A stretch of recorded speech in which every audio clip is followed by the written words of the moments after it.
Je me présente, je m'appelle Joseph Kimfoko Adjungu. Je suis le conservateur du musée Maluango de Diosso.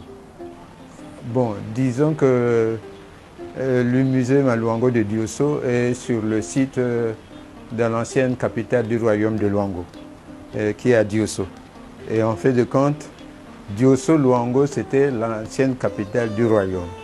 Et quand vous êtes à Diosso, vous êtes sur un plateau et vous êtes dans la capitale politique. Et quand vous êtes à Luango, à la côte, vous êtes dans la capitale économique. Voilà, en fait de compte, c'est comme le Congo aujourd'hui, Brazzaville, Pointe-Noire. Brazzaville, c'est la capitale politique et Pointe-Noire, c'est la capitale économique. Donc, au royaume de Luango, c'était pareil.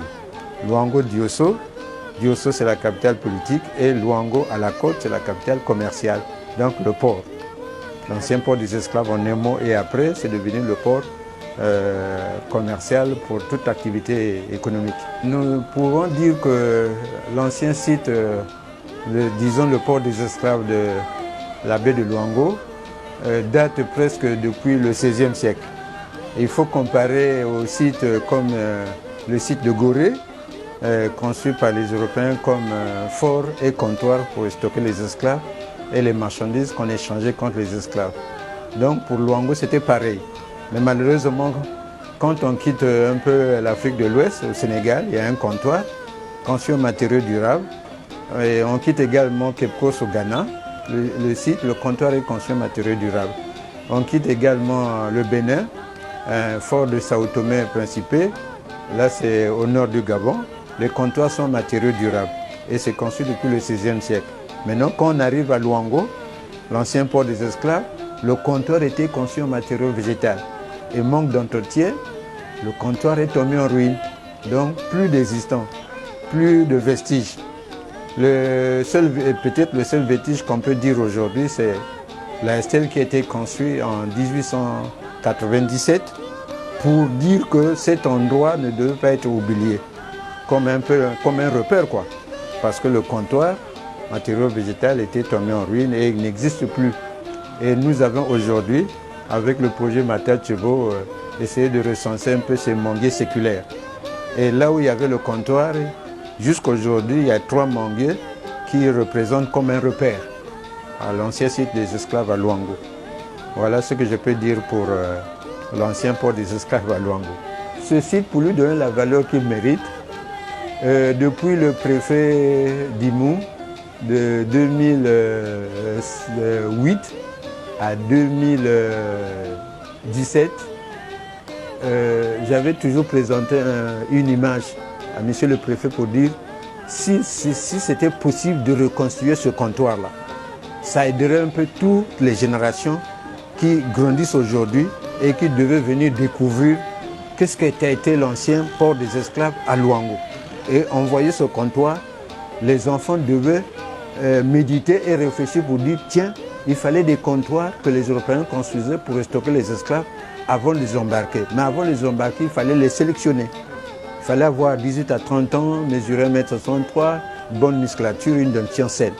Et quand vous respectez les 4 tickets, on vous embarquait et on donnait au roi 43 pièces d'or, 10 tissus divers, beaucoup de marchandises de l'Europe là, qu'on échangeait contre cet esclave qui respecte les 4 critères et on l'embarquait pour les Amériques, les comptoirs des Français ou les comptoirs des Anglais ou des Portugais ou des Espagnols ou des Hollandais ou des Danois.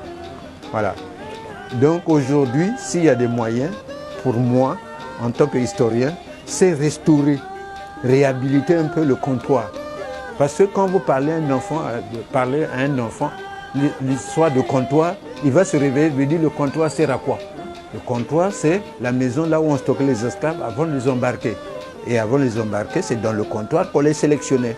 Et une fois sélectionnés, on vous enlevait du comptoir et on vous amenait à un endroit où on a construit l'ancienne Estelle. Et qui s'est effondrée en février 2002. Et qu'on n'arrive pas à réhabiliter.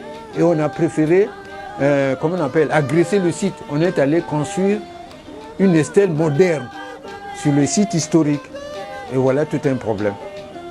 Voilà, je me dis que les Congolais vraiment n'ont pas le souci de cet ancien port des esclaves.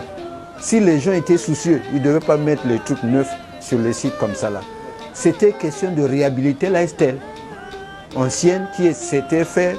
La stèle était fait construite par De Brazza pour dire que cet endroit ne doit pas être oublié parce que quand on faisait sortir l'esclave sélectionné, on l'amenait à cet endroit et c'était stratégique. Si vous foncez vers la côte, vous tombez, il y avait une lagune. Vous tombez dans la lagune et les crocodiles qui étaient élevés dans la lagune, vous faisiez de cet esclave leur proie. Et donc, si vous vous laissez faire à cet endroit-là où on a construit l'ancienne stèle, alors on vous fait tourner autour de vous-même, c'est le nombre de tours que je ne connais pas. Et on vous enchaîne et on évite la falaise et on prenait une piste pour contourner la falaise et aller à l'embarcadère, qui aujourd'hui aussi n'existe plus. Ça a été déjà enterré par le sable de mer. Là, c'est un petit circuit qu'on avait tracé avec le projet Matativo, quand ceux qui veulent aller sur l'ancien port des esclaves à Luango. Il y a un piquet qu'on avait fait, route de l'esclave, la stèle donc à Luango. Et à l'entrée, les trois pistes. Il y a la piste qui quittait donc le Gabon pour Bakuilo jusqu'à Luango. Il y a la piste qui quittait Pointe-Noire, Cabinda, Pointe-Noire jusqu'à Luango. Et la piste centrale qui quittait Brazzaville jusqu'à la côte. Donc, et le piquet là presque à l'intersection des trois pistes. Et quand les esclaves arrivaient à l'intersection, on les poussait pour aller les mettre dans le comptoir. Voilà, dans le comptoir qui était presque là où il y a les trois manguiers aujourd'hui. Voilà. Donc c'est ça le comptoir. Donc en fait, on a déjà des plans, on sait à peu près à quoi ça ressemble. Oui, on sait à peu près à quoi ça ressemble. Le bâtiment est là, c'est une forme de gravure puis dessin. Je vous ai parlé de 4-3, premier toit, deuxième, troisième, quatrième toit. Et ça c'est l'architecture coloniale. Là vous avez la baie de Pointe-Noire et quand vous voyez, c'est comme un promontoire qui s'enfonce dans l'océan là. Et là c'est le bout de la pointe indienne. Et de l'autre côté là-bas, vous avez la baie de Luango. Voilà. Donc c'est un peu ça. Et le truc, la pointe là-bas, là vous avez la baie de Luango. Et après, vous venez sur la baie de Pointe-Noire. Voilà. Et la première ville sera Luango. Mais les voies de communication ont fait défaut et on n'a pas pu retenir Luango par les Européens. Ils ont pu retenir seulement la baie de Pointe-Noire parce que c'est là que les Européens construit un port au nord profond. Ils ont abandonné Luango et c'est la mission catholique qui est restée à Luango. Et le port aussi est abandonné et ne fonctionne plus. C'est le silence absolu quoi. Il n'y a plus de vie à Luango. Voilà, on est mort. Donc c'est ça. Là, vous voyez, l'ancien cimetière de Luango de 1890 est totalement détruit. À un moment, on voyait même les ossements des morts sur l'océan. Parce qu'il n'y avait pas de digues. Donc, l'érosion est en train d'occuper le terrain et de détruire presque tous les abords de la baie de Luango. Donc la lagune qu'on voit là en haut de l'image, en haut, là, en fait n'existe plus. N'existe plus, la lagune aussi n'existe plus. La partie de terre qu'on voit ici n'existe plus. Non, la partie de terre là, il faut attendre en saison sèche pour constater qu'effectivement il y a un banc de sable qui passait toujours au milieu de la baie de Luango. Et que les bateaux ne pouvaient pas accoster parce que les élites pouvaient caler dans le sable là. Et donc, les esclaves qu'on prenait au débarcadère ici, il fallait les prendre par le petit canot et ils traversaient le banc de sable pour aller mettre les esclaves dans le négrier qui était stationné au moins à 5 km de la côte pour ne pas trop approcher la baie de Luango parce que l'ensablement faisait défaut. Donc c'est un peu ça. Sinon, la première ville après la traite serait Luango. Vous voyez, les douanes ont commencé à Luango. L'hôpital a commencé à Luango. L'hôtel de poste et télégraphe a commencé à Luango. Donc avec les Européens, Luango serait la première ville. Ça ne serait pas Pointe-Noire, mais ça serait Luango. Mais comme les voies de communication faisaient défaut et le banc de sable qui passait sur sa baie, donc les Européens ont dit carrément il faut abandonner Luango pour Pointe-Noire. Et ils ont sondé la baie de Pointe-Noire, c'est là où ils ont trouvé que sur la baie de Pointe-Noire qu'on pouvait construire un port en eau profonde. Le musée aujourd'hui, il est beaucoup plus fréquenté par les expatriés. Et nous-mêmes, les Congolais, de moins en moins. Si on fait les statistiques chaque année, on constate que 60% sont les expatriés qui visitent le musée et 40% seulement sont les nationaux. Les Congolais qui s'intéressent à découvrir l'histoire de son pays, quand on dit la visite guidée c'est 2000 francs par personne. Il dit, ah moi je n'ai pas assez de... Il dit, mais je n'ai pas tout cet argent, j'ai peut-être 1000 francs. D'accord, il n'y a pas de problème, on refait la visite guidée pour que tu découvres, tu apprennes ton histoire parce que tu as eu quand même la volonté de passer par ici, de vouloir découvrir qu'est-ce qu'un musée. C'est ce que nous aimons pour les Congolais. Quand il arrive, il est curieux, il dit, ah, j'ai entendu parler du musée et je vois souvent ça à la télé, vous expliquez notre histoire, mais on n'a jamais compris cette histoire est faite de quoi. Nous, on expose des objets matériels que peut-être le visiteur a dû trouver ça dans sa vie au quotidien, dans son milieu, dans son environnement. Donc on aime, le musée, c'est un milieu de vie qui permet donc aux visiteurs de découvrir par ses présentations et les expositions permanentes l'histoire et la culture congolaise. Notre souhait est toujours celui-là qu'on a besoin de mécènes pour pouvoir mettre en valeur ce site de Luango. Parce qu'il est en ce moment dans l'abandon total. Et surtout pour ceux qui veulent vraiment s'attacher à leur histoire, pour le monde de la diaspora, il faudrait, une fois arrivé, il ne faudrait pas qu'il manque de venir visiter le musée, là où on présente l'histoire du Congo et la culture congolaise. Et en ce qui concerne pour la baie de Luango, dernièrement on a reçu quelques éléments de la diaspora, martiniquais, guadeloupéens, qui sont venus sur le terrain, mais c'était alarmant.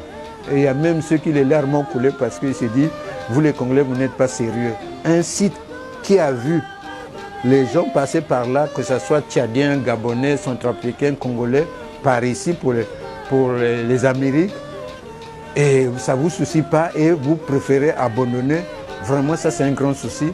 Et s'il faut revenir, ça veut que le cœur serré quoi, sinon on n'aimerait même plus venir parce que si nous aussi on abandonne, ça serait une très grosse faute. On est obligé de compatir et de venir tout le temps et pousser peut-être l'autorité pour qu'ils voient un peu clair et mettre ce site en valeur. Non, ce n'est pas quelque chose qui coûterait des millions ou des milliards. Non, non, non. C'est quelque chose de symbolique et ne coûterait rien. C'est tous un symbole et quand les enfants passent par là, ils vont dire voilà le comptoir où on stockait les esclaves avant de les embarquer. Et il fallait 4 critères de sélection. Là, l'enfant va tout remémoriser et comprendre qu'en fait de compte, ce n'était pas normal de prendre quelqu'un de normal et le faire travailler sans le payer. C'est ça qu'on appelle l'esclavage. Mais quand vous amenez un enfant sur une stèle ancienne et qui n'est pas réhabilitée, et vous voyez sur le site une nouvelle stèle, alors l'enfant va dire, mais qu'est-ce qu'on peut loger dans une stèle? Et la stèle n'a rien à voir avec un comptoir, donc autant mieux réhabiliter un comptoir que de construire une stèle. Je pense que dans le vrai sens, les gens comprendraient mieux que de voir la stèle sur l'ancien port des esclaves à Luango. On n'a pas besoin de stèle, on a besoin d'un comptoir. Et ça ferait plus parler. Voilà. Bon, mais vous savez, il y avait même des projets avant, je pense, 2007, 2008, 2009, que c'était même un projet présidentiel. Ils avaient fait venir même un architecte de renommée internationale, Villemont. Il devait faire un bâtiment qui représentait un gros navire négrier. Mais ces projets à regarder, le monsieur est parti même sur le terrain faire des plans, faire les limites, mais jusqu'aujourd'hui, le projet est enterré. Bon, on ne sait pas qu'est-ce qui se passe. Alors, sinon, peut-être. Mais cela est possible. Mais je souhaiterais que ça se passe d'abord au niveau des royaumes. Parce que nos États ont commencé par des royaumes. Ce n'est pas directement les États qui ont commencé, on a commencé par les royaumes. Et ces royaumes, non. Le Congo aujourd'hui a 2 petites monarchies qui fonctionnent jusqu'aujourd'hui. Le sud de la République du Congo, c'est le royaume de Luango. Et le centre, le Stanley, pour plus les plateaux, c'est le royaume Téké. Et ces 2 institutions traditionnelles fonctionnent jusqu'aujourd'hui. Voilà. Donc, si on pouvait demander comment c'est les anciens, peut-être les nouveaux rois qu'on va peut-être élire, c'est ceux-là qui doivent commencer à demander pardon et jusqu'au pouvoir officiel. Pourquoi pas? En principe, on doit commencer par les royaumes parce que l'ancien royaume du Congo aujourd'hui compte aujourd'hui l'Angola, la RDC, la République du Congo et le Gabon. Et pendant la conférence de Berlin, c'est là où tout a bousculé. Au moment du partage de l'Afrique, on connaît l'ancien royaume du Congo est divisé entre l'Angola, l'AF, l'Afrique équatoriale française, et l'État indépendant du Congo, futur Congo belge. Voilà. Et donc le pardon devait être commencé par les chefs de ces structures traditionnelles. Et ça peut s'élargir sur le pouvoir officiel, pourquoi pas. Voilà.